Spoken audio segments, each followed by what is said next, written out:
नमस्कार। मैं अरुण के Sharma, analyst one thought. Delhi की सीएम जो है वो आज बारापूला नाले का निरीक्षण करने के लिए गई और वहाँ पर जो कार्यक्रम था वो इंस्पेक्शन का था। रिवर फ्रंट के पुनरुद्धार की योजना थी, तो उसके लिए वो उपराज्यपाल सक्सेना साहब, विनय कुमार सक्सेना, और मंत्री प्रवेश वर्मा साहब के साथ वजीराबाद और बारापूला ब्रिज पर प्रमुख जल निकासी की प्रणालियों का निरीक्षण करने गई थी। तो निरीक्षण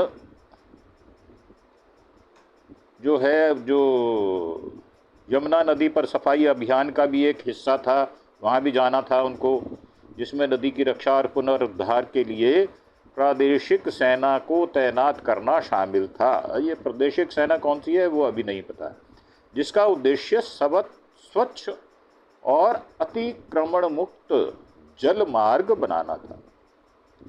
तो वहाँ पर हुआ क्या है, दरअसल बात ये है।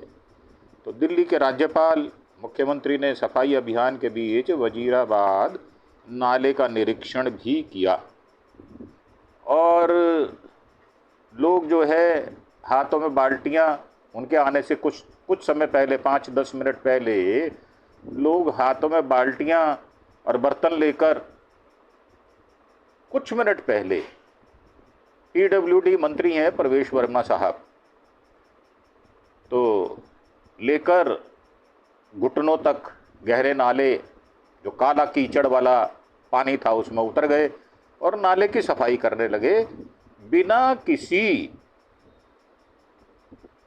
बचाव की जो इंस्ट्रूमेंट्स होते हैं बिना उनको लिए।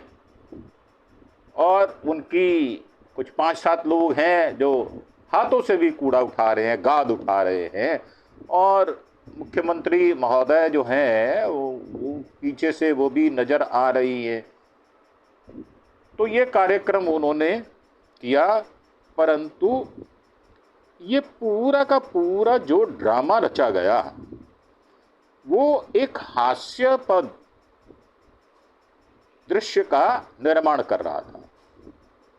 हालांकि वजीराबाद में पूरक नाले का निरीक्षण करना था, परंतु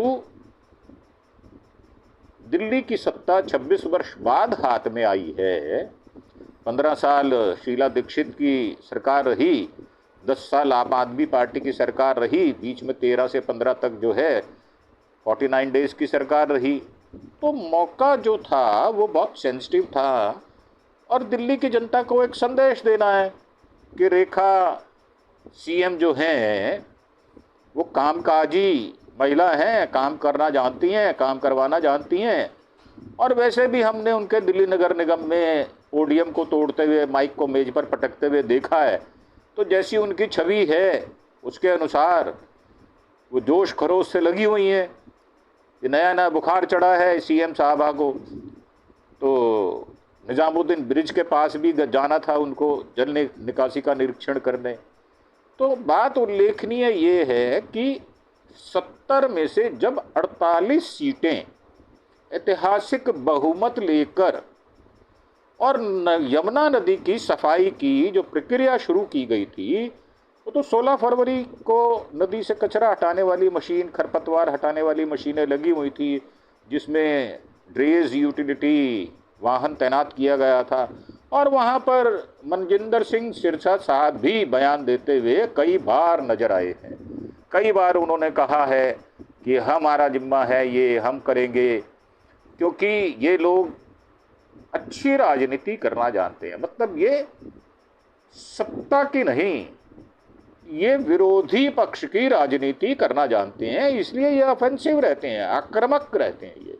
और आक्रामकता में ये भूल जाते हैं कि जो सत्ता पक्ष में बैठा हुआ मंत्री या सीएम होता है उसको बड़ा सहज भाव से व्यवहार करना होता है, परंतु मुझे ऐसा नजर आया कि प्रदूषण एक अहम मुद्दा है यमुना को लेकर, और उसमें राजनीतिक दलों ने प्रदूषण, अतिक्रमण और बाढ़ प्रबंधन को लेकर एक दूसरे पर निशाना भी साधा, छींटाकशी भी की, आपस में गाली गलौच भी किया। भारतीय जनता पार्टी ने आप पर हमला अभी भी कर रही है और ये दोषारोपण भी करती हैं कि यमुना की सफाई में आम आदमी पार्टी ने कोई काम नहीं किया, जबकि भारतीय जनता पार्टी ने घोषणा पत्र में यमुना की सफाई को शीर्ष प्राथमिकता से बात की थी। मतलब वो प्रथम जो काम थे उन कामों में महिलाओं को 2500 रुपये देना, 300 यूनिट बिजली देना और 20,000 लीटर पानी देना महीने का, और महिलाओं के लिए वो जो पिंक पर्ची होती थी वो तो उन्होंने बंद कर दी। और महिलाएं जो हैं, वैसे भी शिकायत थी कि डीटीसी की बसें रुकती नहीं हैं, जो बसेस हैं उनके अंतर्गत ट्रांसपोर्ट अथॉरिटी की वो रुकती नहीं है, उनमें ऑरेंज कलर की भी बसें हैं। और जबकि दिल्ली सरकार ने नदी को डंपिंग, खनन, अतिक्रमण और चोरों से बचाने के लिए प्रादेशिक सेना से अनुरोध किया था। अब इस निर्णय का उद्देश्य क्या था? इस निर्णय का उद्देश्य था कि नदी को उसके प्राकृतिक स्वरूप में संरक्षित करना, और टाइम लाइन जो थी, टाइम बाउंड जो था, वो 3 वर्ष के भीतर यमुना को साफ करने का दिल्ली सरकार ने लक्ष्य रखा है। तो 3 साल में सफाई को प्राप्त करना है उन्होंने। वैसे भी मोदी साहब का जो भारत स्वच्छ अभियान था वो भी टाएं टाएं फिस था। बापूजी के चश्मे का तो उपयोग किया उन्होंने, परंतु क्या जो मैं बात अब कहने जा रहा हूँ वो आपने भी देखी होगी। क्या पार्लियामेंट स्ट्रीट हाउस पर मैंने हेमा मालिनी को झाड़ू लिए हुए, ऐसे जमीन पर भी नहीं लग रहा था झाड़ू, और जिस तरह से वो झाड़ू दे रही थी। मतलब सांकेतिक सफाई, या फोटोजीवी लोग जो होते हैं वो दूसरे पर दोषारोपण करते हैं फोटोजीवी का, परंतु वो स्वयं फोटोजीवी होते हैं। मैंने बहुत सारे लोगों को देखा, उनमें अनुराग ठाकुर भी थे जो सफाई कर रहे थे और हंस हंस के सफाई कर रहे थे, एक दूसरे को ऐसे कर रहे थे जैसे कोई मजाक का विषय मिल गया हो। तो यमुना नदी का जो प्रदूषण है वो बहुत गंभीर मसला है और बहुत महत्वपूर्ण भी है दिल्ली वालों के लिए, और जिसका कारण जो है अनौपचारिक है। सीवेज निर्वाहन जो है, सीवेज की जो पाइपलाइन है वो पुरानी हो गई हैं, जंग लग गई हैं। बहुत सारी कॉलोनीज तो 40-45 वर्ष पहले की बनी हुई हैं और लोहे के पाइप उसमें डले हुए हैं, और वो पानी का जो पीने वाला पाइप होता है उसमें सीवरेज का पानी जाता है। औद्योगिक अपशिष्ट है, कचरा की जो डंपिंग है, वो आप देखें जो दिल्ली का गाजीपुर बॉर्डर है वहाँ पर कैसे ढेर लगा हुआ है, और एक ढेर उधर पहाड़ एक उधर भी बना हुआ है जो करनाल को सड़क जाती है। और अवैध रेत खनन, वैसे अब दिल्ली में यमुना के अंदर रेत रही नहीं है, ये बात कहना कि अवैध रेत खनन है, मैं शायद इस बात को उतनी गंभीरता से नहीं लेता, क्योंकि दिल्ली में रेत बची ही नहीं है। हाँ, पानी की चोरी होती है ये बात मैं मानता हूँ, और अतिक्रमण है ये भी बात ठीक है, परंतु क्या इस तरह से नाटक करके क्या दिल्ली की जनता को बहलाया जा सकता है क्या? देखो, सार्थक काम जो होता है वो वैसे ही नजर आता है। अगर आप सार्थक काम करेंगे, काम करते हुए नजर आएंगे तो आपकी तारीफ की जाएगी, और अगर आप ड्रामेबाजी करेंगे जैसा कि आपका अनुभव रहा नगर निगम का, तो वो वैसे ही रहेगा। वैसे भी दिल्ली के जो मंत्री हैं, मनजिंदर सिंह सिरसा हैं और कपिल मिश्रा साहब हैं जो कि बड़बोले हैं, जिन्होंने प्रधानमंत्री के चरित्र पर लांछन लगाया था, क्या हुआ उसका पता नहीं है मुझे। और है कौन उसमें? है साहब सिंह वर्मा के बेटे प्रवेश वर्मा। और एक हमारे सीएम साहब हुआ करते थे, बहुत अच्छे आदमी थे, मदन लाल जी खुराना, उनके बेटे भी जो हैं वो भी वहाँ पर हैं सदन के अंदर, हरीश खुराना साहब तेज तरार हैं। एक वीडियो उनका आया था जिसमें उन्होंने बहुत सारी अनर्गल बातें की थी और कहते थे कि मैं तो फेड अप हो गया। अब उपराज्यपाल जो सक्सेना साहब है वो यमुना के डूब क्षेत्र को साफ करने के लिए सघन अभियान शुरू करने गए थे। अब वो शुरू हुआ नहीं हुआ, किन हिस्सों में अतिक्रमण है, किन हिस्सों को मुक्त कर दिया गया, यमुना मास्टर प्लान के पुनरुद्धार के लिए एक व्यापक और टिकाऊ वैज्ञानिक दृष्टिकोण है उनके पास, वो दृष्टिकोण पहले क्यों नहीं था जब आम आदमी पार्टी की सरकार थी। ये 4 आयामी रणनीति के माध्यम से लक्षित हस्तक्षेप पर केंद्रित है। एक मिशन संचालित किया गया है जो इस दृष्टिकोण के साथ है कि इस योजना का उद्देश्य यमुना को स्वच्छ और पुनर्जीवित नदी में बदलना है, जो बहुत कठिन काम है, और दिल्ली से गुजरने वाले 22 किलोमीटर के क्षेत्र में दीर्घकालिक पर्यावरणीय चिंताओं का समाधान करना भी है। अब ये सारी बातें हैं और साथ में जब देखा जाता है कि कुछ मिनट पहले ही 5-7 लोग जो है बिना किसी प्रोएक्टिव गियर के हाथ से नाले की सफाई कर रहे हैं, तो ऐसा महसूस होता है कि उनके जो कार्यकर्ता हैं या करिंदे हैं या पेड वर्कर हैं या सफाई कर्मचारी हैं, कौन है उनके विषय में तो तथ्य पूर्वक कभी बात नहीं कही जा सकती, परंतु उनको देखा गया कि सभी लोग हाथों में बाल्टियां, स्टील की बाल्टियां ली हुई थी और बर्तन लिए हुए थे। सभी जो है घुटनों तक गहरे नाले में, कीचड़ वाला जो नाला था उसमें घुसे हुए थे और सफाई करने का एक नाटक, एक मंचन कर रहे थे। यह नाला सिंचाई और बाढ़ विभाग के अंतर्गत आता है। मुख्यमंत्री उपराज्यपाल जब पहुंचे तो लोगों ने कैमरे से बिल्कुल दूर हो गए, कैमरे के नजदीक नहीं रहे। वो सरकारी सूत्रों ने इंडियन एक्सप्रेस को बताया कि मशीनें नाले में नहीं जा सकती थी, इसलिए उसे हाथों से ही साफ करना पड़ा। तो जब मशीनें या जेसीबी से सफाई होती रही है पहले भी, कि ऐसा नहीं है कि मशीनें वहाँ जा नहीं सकती, और क्योंकि बात पकड़ी गई तो उसको बात को सीधा करना था। गाद निकालने का काम तेजी से जारी है, ये दिखाना था। सिंचाई व बाढ़ नियंत्रण के चीफ इंजीनियर मुकेश कुमार ने कहा है कि उन्हें मामले की जानकारी नहीं थी। बताओ, चीफ जो सिंचाई विभाग और बाढ़ नियंत्रण बोर्ड के जो चेयरमैन हैं मुकेश, चीफ इंजीनियर साहब हैं मुकेश कुमार जी, जानकारी उनको ही नहीं है, मतलब आपने कॉन्फिडेंस में लिया ही नहीं है। तो आपकी तैयारी क्या हुई? आपकी तैयारी थी एक पूरा फुल फ्लेज नाटक करने की, ड्रामेटिक क्लब जैसे होती है वैसे आपको दिखाना था और करना था और उसकी प्रसिद्धि लेनी थी, और ये दिखाना था कि भी यमुना की सफाई हम कर रहे हैं, हम इसको सीरियसली ले रहे हैं।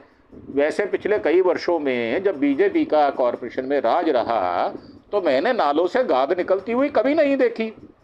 अब ये नाटक आपने किया, इनकी फोटो वायरल हुई है, तो प्रश्न तो पूछे जाएंगे। मुख्यमंत्री, उपराज्यपाल और मंत्री ने वजीराबाद सप्लीमेंट्री ड्रेन, बारापूला, सुनहरी ब्रिज, कुशक और नजफगढ़ नाले का भी निरीक्षण किया। मानसून से पहले, अभी तो गर्मी पूरी नहीं आई, मानसून तो जुलाई में होगा, उससे पहले जो सप्लीमेंट्री ड्रेन है और बारापूला पुल जो है, नजफगढ़ ड्रेन, जहां सबसे ज्यादा बड़ी मुसीबत आती है मानसून के दौरान जो है वो बाढ़ और जल भराव ना हो। वैसे तो यह हमेशा होता है, कहा जाता है जब 2 घंटे की बरसात अगर दिल्ली में हो जाए, 10-15 सेंटीमीटर बरसात अगर हो जाती है तो दिल्ली में 30, 40, 50 जगह पानी भर जाता है। इसमें कोई दो राय वाली बात नहीं है। मुझे दिल्ली में होश संभाले हुए 60 वर्ष से ऊपर हो गए और मैं यही कुछ देखता आया हूँ। मिंटो रोड ब्रिज जो है वहाँ पर कार ना डूबे हर वर्ष, ऐसा हो ही नहीं सकता। और कार जिस दिन डूब जाती है तो उस दिन हम कहते हैं कि हाँ भाई दिल्ली में बरसात हुई, ये एक टाइटल है वहाँ का। और ये माना जाता है कि मानसून के दौरान बाढ़ और जल भराव ना हो, इसके लिए सफाई करने और गाद निकालने का काम तेजी से चल रहा है। अब वो काम तेजी से चल रहा है, नहीं चल रहा, दिखाया जा रहा है, या उसको नाटक को किया जा रहा है, या पब्लिक को भरमाया जा रहा है, या जो मुद्दे आपने जो प्रॉमिस किए थे उनसे ध्यान हटाने की बात की जा रही है, ये सारी बातें मेरी समझ से बाहर हैं। दिल्ली की राजनीति को देखते हुए मुझे करीब 50-55 वर्ष हो गए। मेरे पिताश्री भी खुद राजनीति में थे, परंतु मैं राजनीति में नहीं था, परंतु मैंने पॉलिटिक्स को बहुत नज़दीक से ऑब्जर्व किया है। और जो सबसे बड़ी बात होती है वो ये, मैं दर्शकों के लिए बता रहा हूँ कि आपकी छवि जो है, जब आप कहीं सरकारी डिपार्टमेंट में जब आप ट्रांसफ़र करते हैं, तो जब आप नए वाले डिपार्टमेंट में जाकर ज्वाइन करते हैं, उससे पहले आपकी छवि वहाँ पहुँच जाती है कि ये वाला जो ऑफिसर आ रहा है ये तो इस किस्म का है, ये इस किस्म का है, तो लोग अपना मन बना लेते हैं उनके इन हिसाब से काम करने के लिए।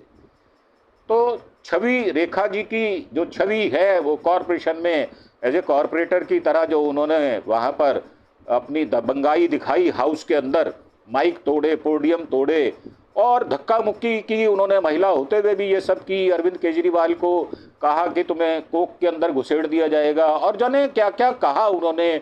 JNU के स्टूडेंट्स के लिए कहा कि 10 रुपये में रहते हैं और वो 1 लाख रुपए का फ़ोन लेते हैं, और वो 8,000 के जूते पहनते हैं, बिजली जली रहने देते हैं, पानी का नल खोल देते हैं। तो जो बातें आपने कही हैं उसके अनुसार जो आपकी छवि है वो उद्दंडता वाली है, सहसा आप पर विश्वास नहीं होता।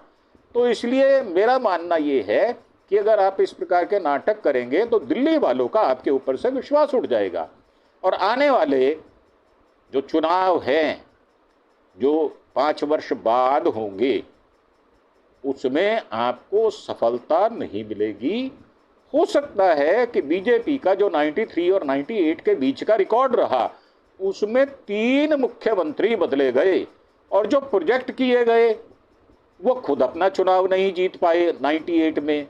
उसके बाद डॉक्टर हर्षवर्धन जी को प्रोजेक्ट करके किया गया तो आप चुनाव नहीं जीत पाए, शीला दीक्षित ने आपको हरा दिया। तो मेरा मानना ये है कि ये ड्रामेबाजी छोड़कर कुछ सार्थक काम आप करें तो ज़्यादा उचित होगा। और मेरा दिल्ली के मतदाताओं से, दिल्ली की जनता जनार्दन से भी ये प्रार्थना है कि अगर आप सत्ता पक्ष से ज्वलंत प्रश्न नहीं पूछेंगे, अपने सवालों के विषय में अगर आप दृढ़ता से काम नहीं लेंगे, तो मैं आपको पूरे विश्वास से कह सकता हूं कि काम नहीं होंगे।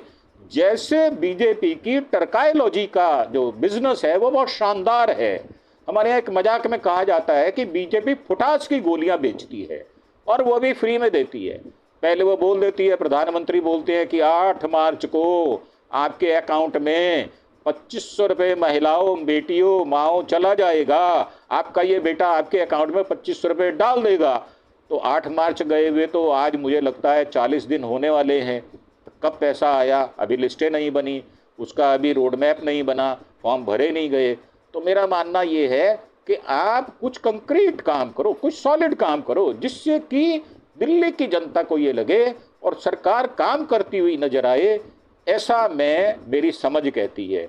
इन्हीं शब्दों के साथ मैं इस एपिसोड को समाप्त करूंगा और एक प्रार्थना करूंगा कि आप मेरा जो चैनल है अरुण के शर्मा एनालिस्ट, वन थॉट, एक विचार है, ये विचार जो है वो जो चारों तरफ घूमता है, वो चाहे सांस्कृतिक हो, सामाजिक हो, राजनैतिक हो, वो विचार जो घूमता है वो फिर सबकी पड़ताल करता है।